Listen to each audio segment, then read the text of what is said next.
साथियों, आप सब कैसे हो? अच्छे होंगे, तंदुरुस्त होंगे। और आज हम जयशंकर प्रसाद पाठ के जो मोस्ट इम्पोर्टेंट पर्सन है देखने जा रहे हैं। इस पाठ के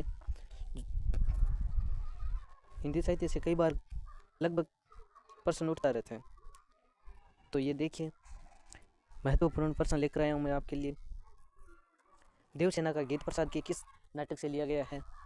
देवसेना का गीत प्रसाद के किस नाटक से लिया गया है? किस नाटक से लिया गया है? स्कंदगुप्त से। किससे? स्कंदगुप्त से। कार्नलिया का गीत प्रसाद के किस नाटक से लिया गया है? चंद्रगुप्त नाटक से। दूसरा प्रश्न है, जयशंकर प्रसाद का जन्म कब हुआ था? तो 1889 में हुआ था। कब हुआ था? 1889 में हुआ था। और चौथा प्रश्न, जयशंकर प्रसाद का निम्न में से कौन सा उपन्यास अधूरा है? कौन सा उपन्यास अधूरा था? कौन सा उपन्यास अधूरा था? कमेंट करके जल्दी बताओ आप, कौन सा उपन्यास अधूरा था? जयशंकर प्रसाद का कौन सा उपन्यास अधूरा था? कौन सा था? इरावती। कौन सा था? इरावती। देवसेना जीवन में किसको पाना चाहती थी? स्कंदगुप्त को। किसको पाना चाहती थी? स्कंदगुप्त को।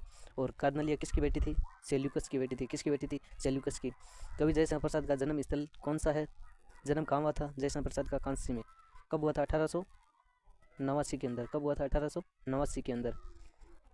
अब अगला प्रश्न देखिए, अरुण ये मधुर देश हमारा, इस पंक्ति में मधुर देश किसे कहा गया है?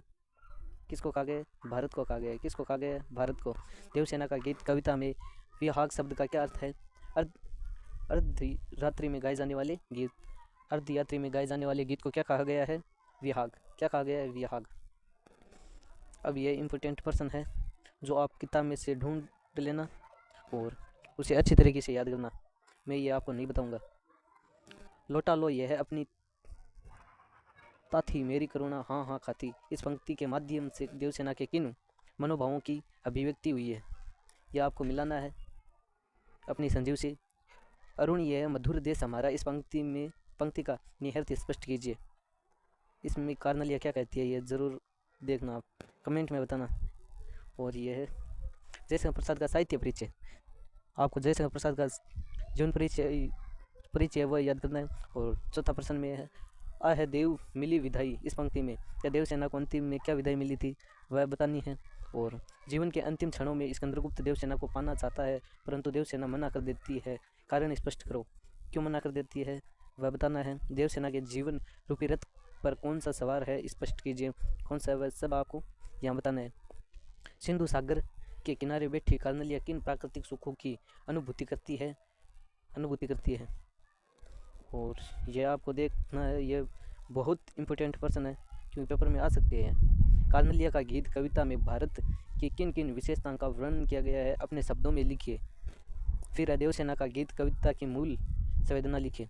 देवसेना जो पाठ है उनकी कविता की मूल संवेदना लिखनी है कि मूल संवेदना क्या थी इस पाठ की। और अब अगला पाठ देखिए। अगला पाठ है आपका कौन सा है? सूर्यकांत त्रिपाठी निराला। इसका भी देख लीजिए, दो पाठ हम दिन के करते चलेंगे। सूर्यकांत त्रिपाठी निराला के बचपन का नाम क्या था? सूर्य कुमार था। क्या था? सूर्य कुमार था। सरोज स्मृति कविता केंद्रित है किस पर है? दिवगत पत्नी पर है, देवगत पुत्री पर है, या किस पर है कि आपको कमेंट में बताना है। मैं आगे चलता हूँ और करवा देता हूँ जब तक। निम्न में से मुक्त छंद के प्रवर्तक माने जाते हैं, कौन से कवि माने जाते हैं? सूर्यकांत त्रिपाठी निराला। कौन माने जाते हैं? सूर्यकांत त्रिपाठी निराला। निराला रचनावली कितने खंडों में प्रकाशित है? कितने खंडों में? 8 खंडों में प्रकाशित है। कितने खंडों में प्रकाशित है? 8 खंडों में। निराला का जन्म कब हुआ था? सूर्यकांत त्रिपाठी निराला का जन्म कब हुआ था? 1899 में हुआ था। कब? 1899। निराला की पुत्री का क्या नाम था? क्या नाम था? नीलम, चित्रा, सरोज या प्रियोजना? क्या था? सरोज। क्या था? सरोज था। जूली ही की कली कविता कब प्रकाशित की गई थी? जूली की कविता कब प्रकाशित की गई थी? यह 1916 में प्रकाशित की गई थी। और यह अब इम्पोर्टेंट आप प्रश्न देख लीजिए। देखा मैंने वह मूर्ति धरती, मेरे वसंत की प्रथम गीति, इस पंक्ति का निहितार्थ स्पष्ट कीजिए। और दूसरा प्रश्न है, मुझे भाग्यहीन की तू सबल, कवि निराला ने स्वयं को। यह पूरा देखिए, ये आप पर्सन अच्छे हैं, ये मोस्ट पर्सन है।